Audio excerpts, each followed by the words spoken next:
Hello everybody, welcome to My Hero Academia, chapter number 335 review.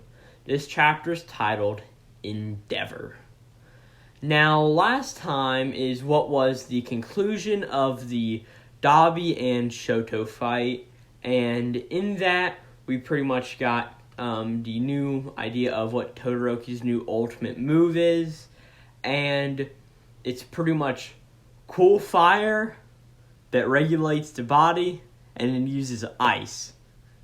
I like the chapter. In this chapter, we actually start off with something really cool.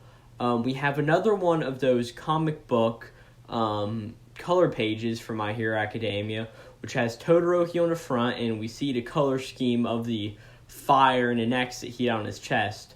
One is a blue cool flame, and the other is a orange hotter flame. And, of course, you got the barcode on it and the Jump Comics logo on it. So, all in all, really cool. But we start off the chapter proper with confirmation of Dabi is down. He is done for. And we see pretty much a very burnt and not looking too good Todoroki. And a not looking too good either Dabi, but it seems like Dabi's alive. But, then we see some heroes just around there, and one nameless one's like, I can't imagine how painful that must have been, but he pulled it off. The boy did it. Shoto beat the blue flame. And they're like following Shoto's footsteps. This big guy's the last one standing, as we see a high-end Nomu that is just everybody else is fighting it. Right? And they're like overwhelmed with everyone we've got. We have the advantage in numbers, only because our block got the lucky drawback there. And they're like, think about Kaneda or Ghastly. It'd be a totally different story if we were dealing with Tartars, escapees like them. And they're like, since we got so lucky, we got to spread some of that luck around and even the playing field. And we didn't cut into the headquarters where All Might and Detective Tsukiyuchi is. And it's like, the news from Kamido Ward Ground Zero reached Tsukiyuchi's team in a command center. And we see All Might there, Toshinori, and he's like, Todoroki, kid. But Tsukiyuchi's like, it was a rocky start for Midoriya warping to the wrong spot.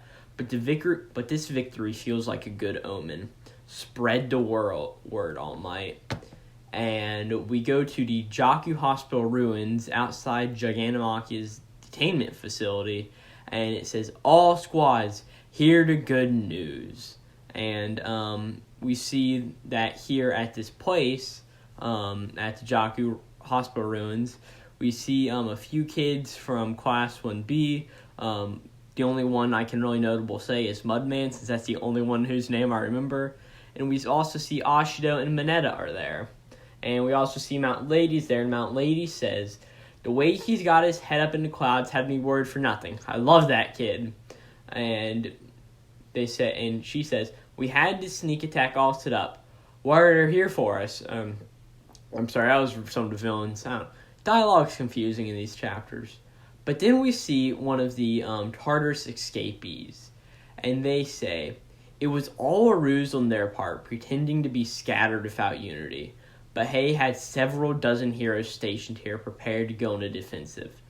They must have foreseen that our detached force would try to seal back the powerhouse during the operation. However, they've squandered resources. The era of liberation is at hand. These pullovers of falsehood will be crushed beneath our boots, just like that UA school teacher. And while he says that, we see something about Midnight. And since Ashido's there, and that was a big thing during all of that, Ashido turns and looks. And then Red Riot shows up, and Kirishima's like, sorry I'm late. And Ashido's like, Red. But Kirishima says, the escort's mission's done, Pinky. Let's do this, people. And he's like, our very own Todoroki showed everyone what a duty is. We gotta stay strong and hold this defensive line. And then we cut to the National Toboka Arena, and we see Sato and Ojiro and Sero, and Sato's like, we'll have to celebrate when we win this when the battle's over. And Ojiro's like, I remember people saying you'd be outmatched. And we see Sero, Sero doesn't say a thing. He's got 3 dots. Sure. But then we go to the UA High in the sky, the super unfair battle dome that Shigaraki's fighting in. And we see Bakugo, and he's like, didn't expect anything less from you, Todoroki.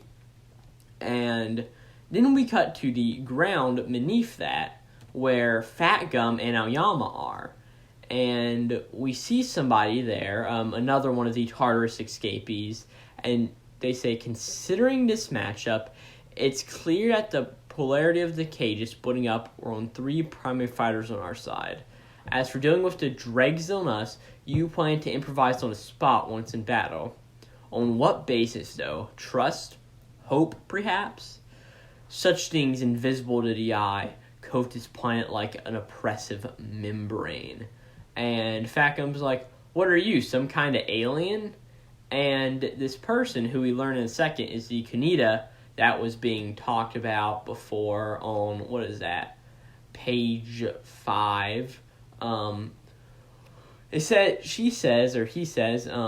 Kunita says, this is about imperial utility and harm. None of those who've deceived him in the past have survived for long. Exceptions will not be tolerated. Because of Dictator's failure, my turn never came around. But now I can demonstrate my utility as one of his assassins. And the dregs that I mentioned will all be coming for you increasingly. Yuga Aoyama, the bat of Aesop. And Aoyama's like, mercy. But, so that's that. And so that's pretty interesting because earlier in this front page we heard about Kunita or Ghastly. So, I'm pretty sure that Ghastly is the one that is talking on page 7. He looks like he's got like a big like spiral thing coming out of his nose. I don't know if that's a mask. I'm guessing that's his quirk or something.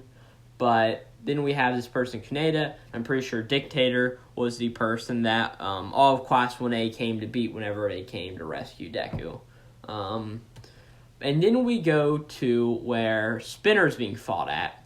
And we see that, who's his face there? President Mike's like, Shoto took Dabi down. And we see Shoji. And Shoji's like, it was a cruel duty placed on him. But he stood still and faced it anyway. As we see that him and, Koda are fighting a gigantic splinter.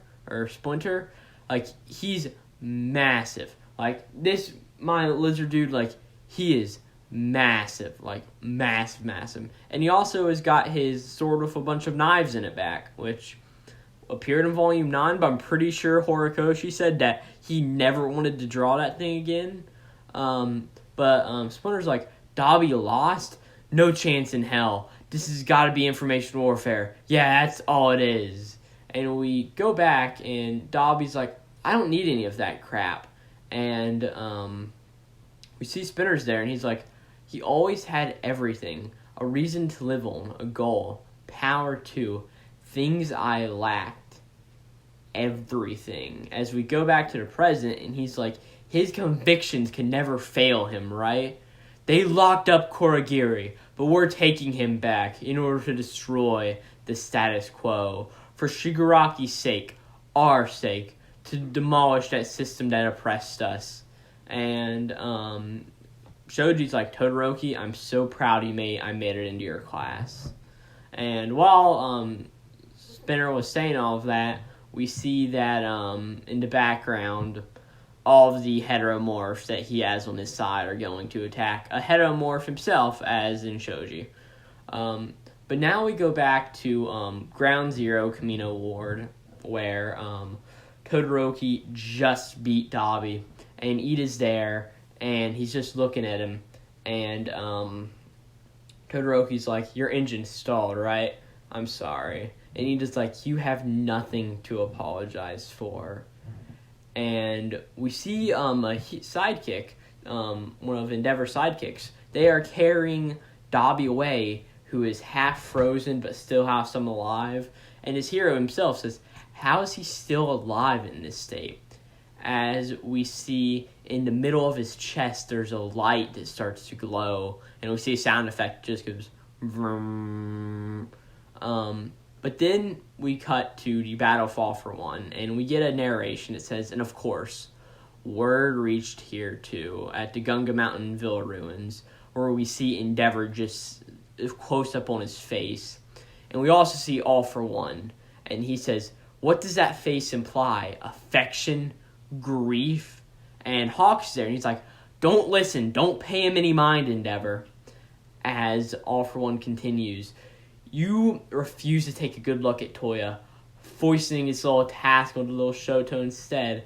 That must have been your decision, right? And now you justify that choice by being here. Heroes have so much to protect, right? This is why you lose, number one. As we see that All for One has got his hand out, and on each of his 5 fingers, he's got a different quirk activated.